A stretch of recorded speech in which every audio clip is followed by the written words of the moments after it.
history isn't one of my favorite topics, but Chuck Robinson is here from Village Books, and you're here to tell us that we can actually enjoy a history book. Absolutely. Well, you know, high school history books and even college history books are not the best written sometimes. And so there are a number of books available, a wide variety of books that are about history. And I just brought a few of the more recent ones and some things that are really exciting. For instance, the John Meacham book, American Lion, this is about Andrew Jackson. And there's been not a lot, I mean, there have been things written about Jackson, but not a real comprehensive biography.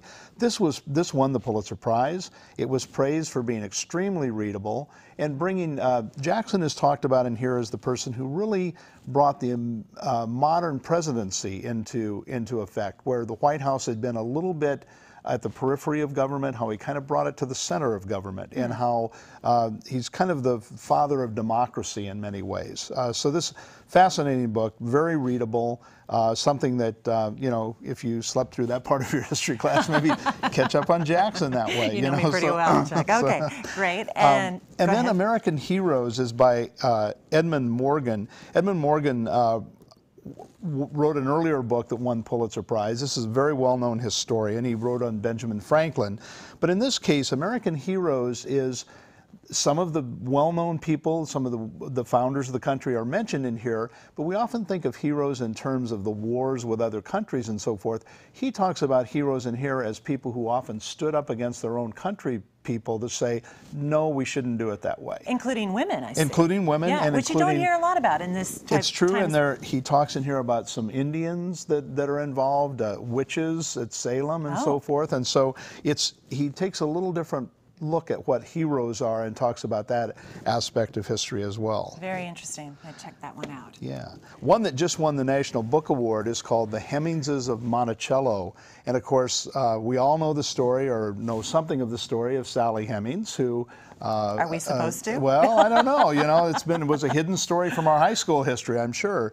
A slave woman who bore 7 of Jefferson's children. Okay, see, now you add the drama, and then I remember. Yeah. And this is this person, Annette Gordon Reed, had written an earlier book about Sally Hemings and Jefferson.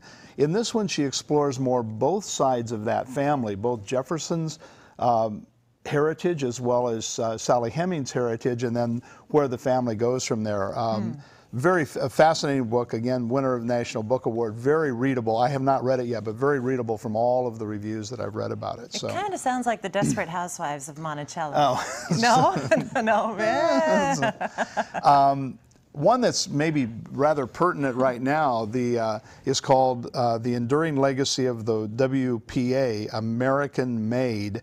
This is when the Works Progress Administration was created under Roosevelt, and to put people back to work, because about a quarter of the country was unemployed at the time that the WPA was created, and it ran from 1933, I believe, till 1943. So 10 years, it employed something like 8.5 million people. Spent over, I think it's $10 billion in building things. And we tend to think about the projects such as bridges and Timberline Lodge at Mount Hood, for instance, was built as a WPA project. But this also talks about those things like the theater project and the American Music Project and the Writers Project, things like that were done in the arts during that time, and how much of a contribution there was made in that period of U.S. history, as well as putting a whole lot of people back to work and changing the economy around quite a bit. Interesting, because I never even thought about that. You think about the industrial part of that, but not the arts and everything. Well, and we still see the things, like you can see bridges with plaques on the end that say built by the WPA, or even at Timberline you see that, but you don't think so much about the books and the art and so forth that was done. Great, great. And then there's one here on world history. For a long time, Howard Zinn's book, The People's History of the United States, has been very, very popular. And he's often been asked about, well, is there a book like this for world history? And there is now, and this is written by Chris Harmon. And Zinn himself says this is the book if you want to read world history from a little different perspective than what you might find in history books. For one thing, it's done more from a people, it is truly a people's history. He talks more about the workers that are involved in things rather than the, it doesn't always talk about the generals, but what the life of the soldiers was like. Very much what the people's experience of history at various points was. And this, of course, from a world perspective. Very intimidating, but readable. Readable, exactly. Very readable. All right, I trust him. Chuck Robinson from Village Books, thank you so much. And remember, you can always experience more at kvos.com.